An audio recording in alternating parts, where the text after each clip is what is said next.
7.800 surat suara yang dikembalikan ke percetakan memiliki sejumlah kerusakan, seperti cetakan yang tidak jelas atau pudar.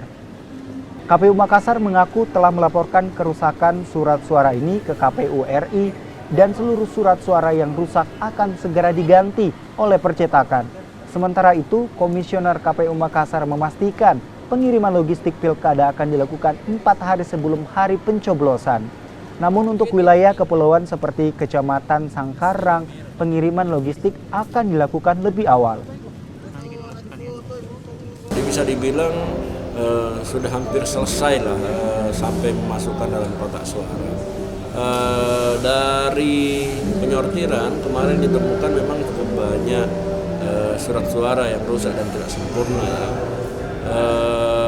Jumlahnya sekitar 7.800-an. Ya. Kemudian ada yang rusak, sebenarnya kategori kerusakan ada memang yang rusak dalam artian nama calon itu tidak terlihat, tidak jelas karena tertutup cetakan. Kemudian ada juga yang berbayang. Kemudian sebenarnya juga ada beberapa yang bisa dibilang tidak sempurna.